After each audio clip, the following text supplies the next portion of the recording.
नमस्कार. Life with रंजनामध्ये सर्वांचे सहर्ष स्वागत आहे. मासे कोणाला आवडत नाहीत? सर्वांच्या आवडीचा पदार्थ आहे. माझ्या घरी तर मासे खूप आवडीने खातात. आज मी तुम्हाला रावस माशाचे कालवण आणि पेच काढून गॅसवर भात कसा शिजवायचा हे 2 पदार्थ करून दाखवणार आहे. त्यासाठी एका जाडबुडाच्या पातेल्यात मी तांदूळ घेतलेले आहेत आणि पाण्याने ते स्वच्छ धुवायचे आहेत. 2 ते 3 वेळा पाण्याने स्वच्छ धुवून घ्यायचे आहेत.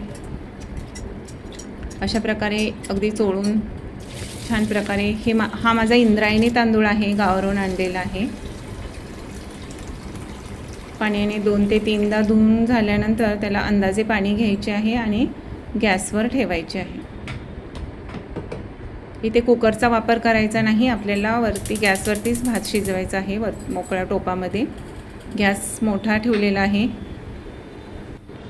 तोपर्यंत कालवण बनवण्यासाठी मी मसाल्याची तयारी करत आहे. त्यासाठी एक नारळ मी फोडणार आहे. अशा प्रकारे बत्त्याच्या सहाय्याने मी नारळ फोडलेला आहे आणि इथे तोपर्यंत भाताला उकळी आलेली आहे. भात अजून थोडा वेळ उकळून द्यायचा आहे आपल्याला, लगेच पाणी काढायची नाही आहे त्यातले. 7 ते 8 मिनिटे भात उकळल्यानंतर थोडंसं ठीक पाणी झाल्यानंतर आपल्याला त्यातलं पेज काढून घ्यायचं आहे.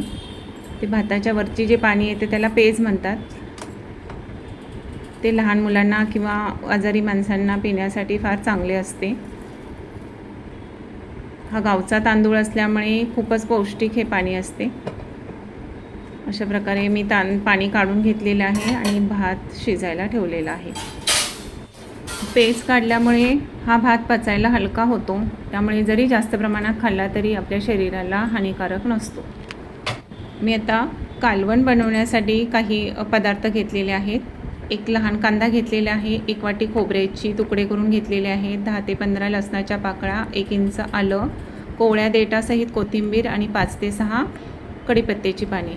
तर हे सर्व साहित्य न भाजता आपल्याला कच्चे जसे मिक्सरच्या भांड्यात टाकून बारीक वाटून घ्यायचे आहे. भाजायची गरज पडत नाही, असंच कच्चे वाटले तरी चालते. अशा प्रकारे मी थोडंसं पाणी घालून हे वाटण करून घेतलेलं आहे. आता एका पातेल्यामध्ये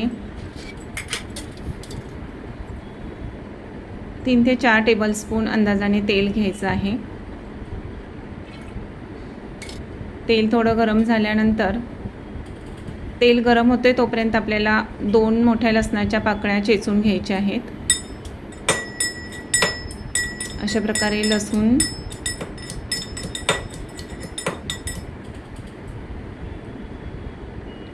बारीक चेचून घेतलेला आहे आणि मी तो त्या तेलामध्ये फोडणीला टाकत आहे. लसणाची फोडणी दिल्यामुळे माशाच्या कालवणाला एक छान चव येते. त्याचा माशाचा जो वास असतो तो येत नाही कालवणाला आणि लगेचच आपल्याला ते वाटण टाकायचे आहे.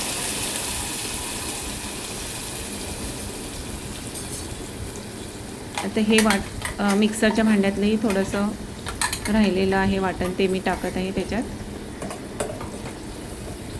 हे वाटण आपल्याला थोडा वेळ तेलामध्ये परतायचे आहे, जास्त वेळ परतायची गरज नाही. मिक्सरच्या भांड्यातलं थोडंसं पाणी घालून मी हे वाटण थोडंसं शिजायला ठेवत आहे. 2 मिनटं शिजल्यानंतर आता आपल्याला काही कोरडे मसाले टाकायचे आहेत. त्यासाठी मी कांदा लसूण मसाला 2 मोठे चमचे भरून घेतलेले आहेत. धना पावडर, जिरा पावडर, मीठ आणि हळद या वस्तू आपल्याला आपल्या प्रमाणानुसार त्यामध्ये टाकायचे आहेत आणि अशा प्रकारे तेलामध्ये आपल्याला चांगलं परतून घ्यायचं आहे.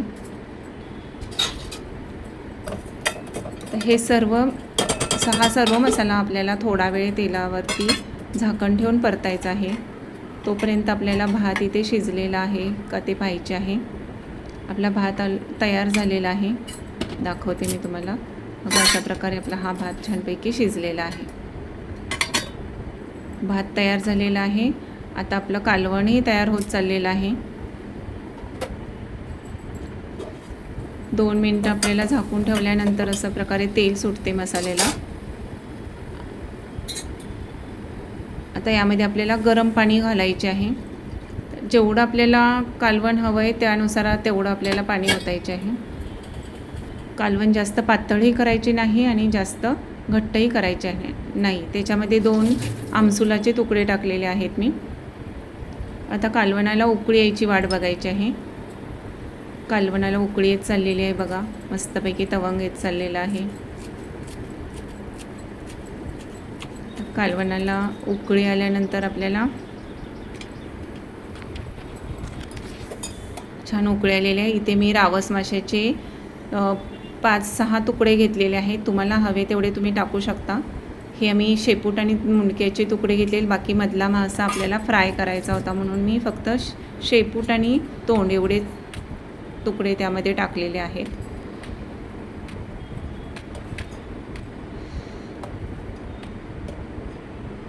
आता 4 ते 5 मिनिटच आपल्याला हे कालवण उकळू द्यायचं आहे. जास्त शिजवायची गरज नाही. 4 ते 5 मिनिटानंतर आपल्याला छान कोथिंबीर वरून टाकायची आहे आणि आपलं रावस माशाचे कालवण तयार झालेले आहे. खूप छान लागते. तुम्ही एकदा नक्की करून बघा. खूप म्हणजे खूप छान लागते. अशा प्रकारे भात रावस माशाचं कालवण खायला भन्नाट बेत आहे. कसा वाटला तुम्हाला आजचा व्हिडिओ? आवडला असेल तर लाईक करा, शेअर करा आणि सबस्क्राईब करा. धन्यवाद.